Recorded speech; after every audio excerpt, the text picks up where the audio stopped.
تقریر جو بولنا چاہتا تھا اسے ٹچ بھی نہیں کیا اللہ، سچ میں قسم اللہ کی. اشعری نہیں پڑھا تو میں عنوان کا پیش کروں.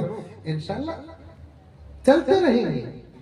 میں تو آپ لوگوں کے لیے وقف ہو چکا ہوں.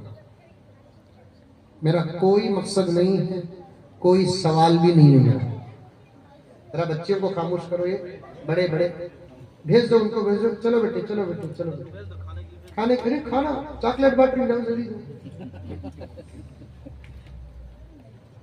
بس نوجوانوں تمہارے اندر انقلاب آنا، تمہارے اندر تبدیلی آنا ہے. تم اسلام دکھاؤ. کار میں میں نے حضرت کی خدمت میں میرے ابا کا ایک قول نقل کیا. یہ زمانہ اتنا خطرناک ہے، دروازہ مار کر اسلام پیش نہیں کر سکتے. حالانکہ یہ کام ہمارے اوپر فرض ہے، اسلام پیش کرنا، لیکن حالات ایسے نہیں ہیں. اب کیا کر سکتے ہیں؟ عمل سے آراستہ ہو کر دوسروں کو اسلام دکھاؤ. یہ بھی دعوت ہے، یہ بھی تبلیغ ہے. ایسے عمل کر کے کبک کے اندر، اڑیسہ کے اندر راؤ ترم پورم کیا ہے گاؤں کا نام، اس کے اندر ایسے عمل کر کے آپ باہر نکلو تو تمہیں دیکھنے والے کو زبان سے یہ کہنا نہ پڑے وہ دیکھو سو اینڈ سو فلا اور فلا کا بیٹا جا رہا ہے. تمہاری اداؤں کو، تمہارے چہرے کو، تمہاری نگاہوں کو، تمہارے لباس کو، انداز گفتگو کو، چلنے کے انداز کو دیکھ کر دنیا کی زبان پر یہ جملہ آ جائے، وہ دیکھو محمد کا غلام جا رہا ہے. کریں گے انشاءاللہ.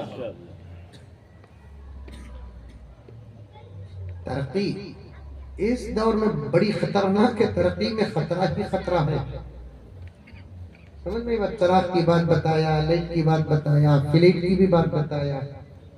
ترقی پر ناز مت کرو.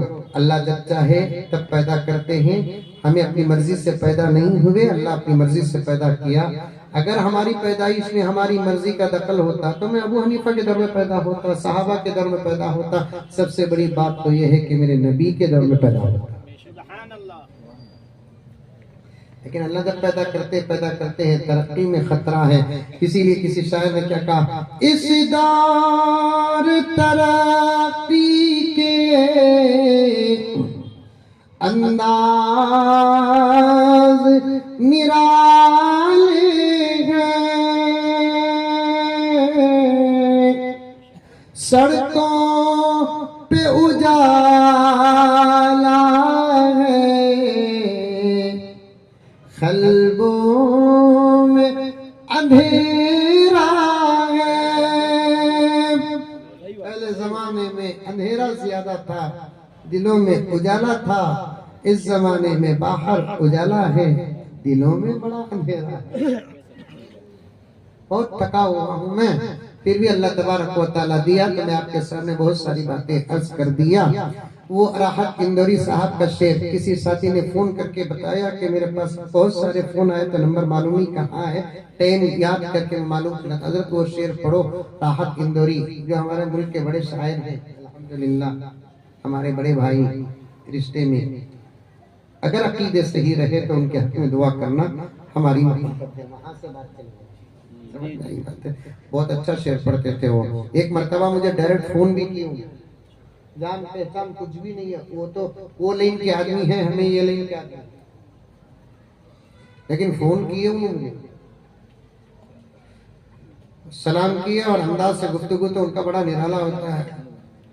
انٹروڈیوس بھی کرا، میں راحت بول رہا ہوں. ہمیں ویسے نہیں فون کر دل پہچانے حضرت کون بھائی؟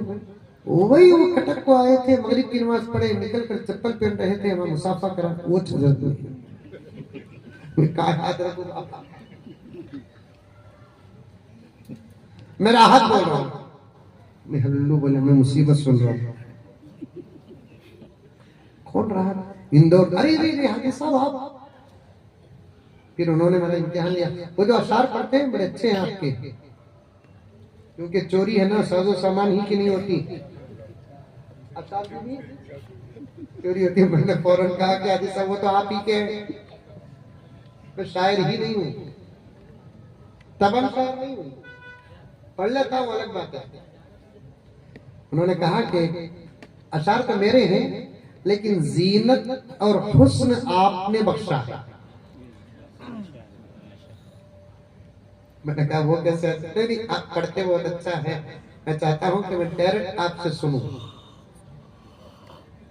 میں نے فون میں ان کی خواہش کو پورا کیا اور پڑھا. اور وہ ہمیشہ جب بھی سیاست پر بات آتی ہے تو میں ضرور پڑھ لیتا ہوں. وہ پی ایم بننے پر بات آتے آتے یہاں پر آ گئی. اونچے اونچے درباروں سے کیا لینا. توجہ چاہتا ہوں ڈاکٹر صاحب. اونچے اونچے درباروں سے کیا لینا. سمجھ میں آ رہے اشعار؟ ارے آ رہے نہیں آ رہے؟ اشعار بھی سمجھنا ہے. وہ پارلیمنٹ میں عمران پڑھتا بڑی ہے، مودی جی کو بٹھا کر اشعار پڑھتے رہتے، اور مودی جی کو رکھتی بھی ٹینشن نہیں ہے. کیوں؟ کہ ان کو سمجھ میں نہیں آ رہے. اشعار بھی جس کے سامنے پڑھنا اس کے سامنے پڑھے تو مزہ کیا ہوتا ہے. مودی جی کو بٹھا کر انہوں اشعار پڑھ رہے ہیں. اردو کے اشعار میں گستاخی ہو رہی ہے. اونچے اونچے درباروں سے کیا لینا. بولو بے شک. اونچے اونچے درباروں سے کیا لینا. ننگے بھوکے بیچاروں سے کیا لینا. اپنا خالق اپنا مالک اپنا رب افضل ہے. اپنا خالق اپنا مالک اپنا رب افضل ہے. ان آتی جاتی سرکاروں سے کیا لینا.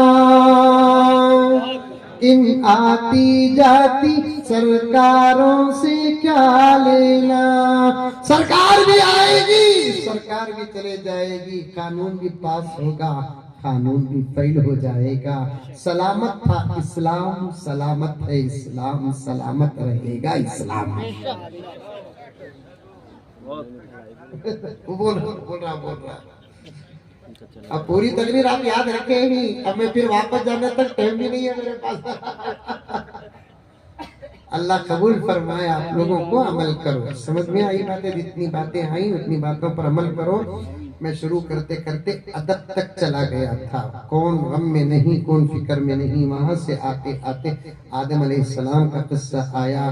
پھر اس کے بعد ایک بات بتانا تھا کہ دسترخوان بچھایا گیا ہے، مولانا زبردست دعوت کھا لیے ہیں، لیکن دسترخوان جب اٹھنے لگا تو مولانا پریشان ہو گئے، کیونکہ مولانا کو جس چیز کا انتظار تھا وہ ایٹم نہیں آیا.